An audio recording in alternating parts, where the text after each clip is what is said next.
Hello everyone and welcome to Sinful Gaming. I hope you're all doing well, I hope you're all staying safe, and most of all, I hope you're all fighting that war against the grey. Today's video we're going to start collecting Warhammer 40,000 boarding patrols, and today we're going to be taking a look at the Deathguard box set, which is soon to be coming out from Games Workshop. Now in this video we're going to take a look at all the models of said box set, talk a little bit about them and the options we have for them, before exploring some other unit options we can use to expand upon this initial box set. Finally, we'll finish off the video with a little sample army list of 500 points for you to use as some inspiration for starting your own Deathguard boarding patrol force in Warhammer 40,000. And so, with that all said, for starters, we get a Lord of Virulence. This is the HQ option. You can see him at the front there. Terminator armor means a 2+ save. We've also got the Plague Claw on the model, which is pretty cool for a ×2 strength, -3 AP damage to Plague Weapon. What Plague Weapons do is each time an attack is made with a weapon, you can reroll wound rolls of 1. So if you hear us talking about Plague Weapons throughout the video, that's what they do. Each time an attack is made with this particular weapon, though, you are -1 to hit, so it goes to from a 2+ to a 3+ to hit. Now we do have a Twin Plague Spear, which again is a Plague Weapon. It's a heavy 2d6 flamer, so it automatically hits. Strength 5, -1 AP, damage 1. A 4-up invulnerable save thanks to that Terminator armor he's wearing, and the Lord of the Deathguard aura allows friendly Deathguard core units within 6 inch to reroll hit rolls of 1. He's also got the Master of Destruction aura, where while a friendly Plague Company core unit is within 6 inch of this model, each time a model in the unit makes a ranged attack with a Plague Weapon on a modified wound roll of a 6, you improve the AP of said weapon by 1.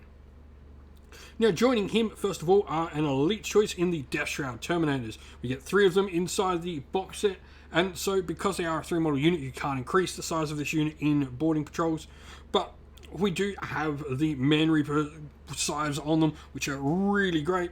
They have the option for either Cleave, which is +3 strength, -3 AP, damage 2, and each time an attack is made, you subtract 1 from the hit rolls, so that's the big Cleave attack. They're Plague Weapons as well, so re-rolling 1s to wound. Scythe in there, +1 strength, -1 AP, damage 1, but you get 2 attacks for every 1, taking you up to 8 attacks per model. 4-up invulnerable saves with that 2+ armor save thanks to Terminator armor, and the aura means they can use Lookout Sir even if they've got less than 3 models in their unit. Now, the other unit we get inside this box set is a unit of Plague Marines. Now, these Plague Marines are pretty static in what you can build out of them. There are very limited options inside this kit. It's almost exactly what you see here, but they are absolutely amazing miniatures. I can't say enough about how good these kits are. You'll have an absolute blast putting them together.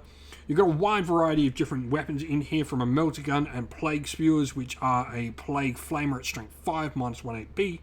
And then you've also got the Plague Belcher with an Assault D6, strength 4, no AP, damage 1 plague weapon. That'll also auto hit, which is pretty cool.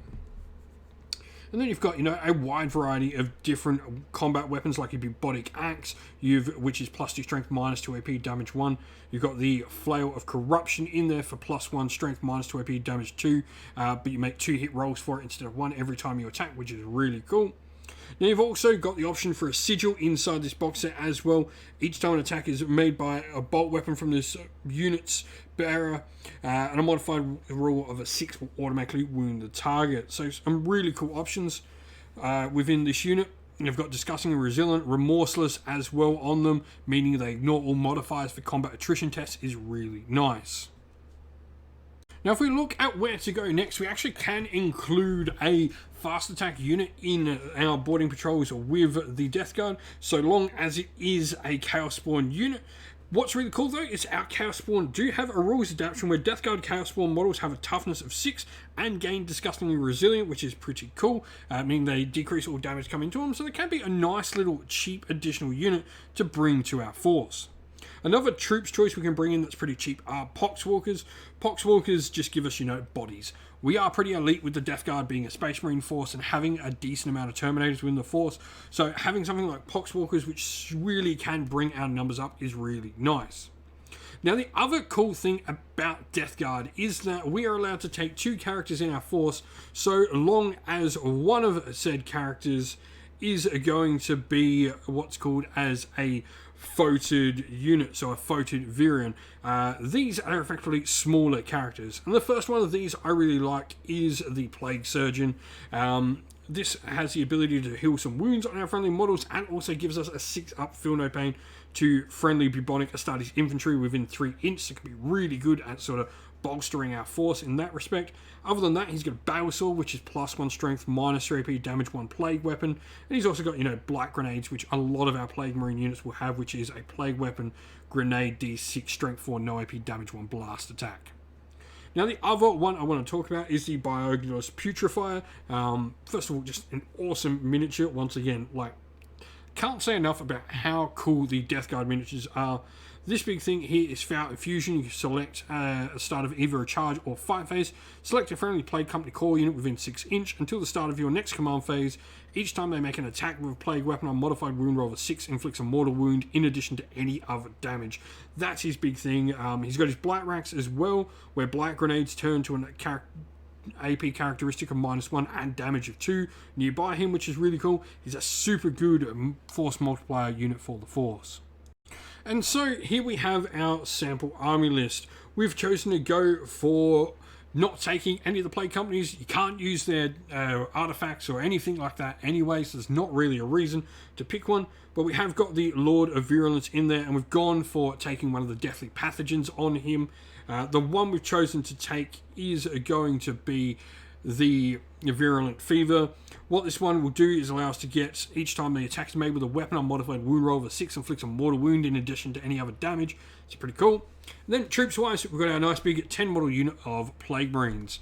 We've got the Plague Knife and Bolt Pistol wielding Sergeant in there, a Blight Launcher in there. We've got 2 Plague Marines with bolt guns. We then have a Plague Marine with Plague Flower, one with the Mace and Bubonic Axe.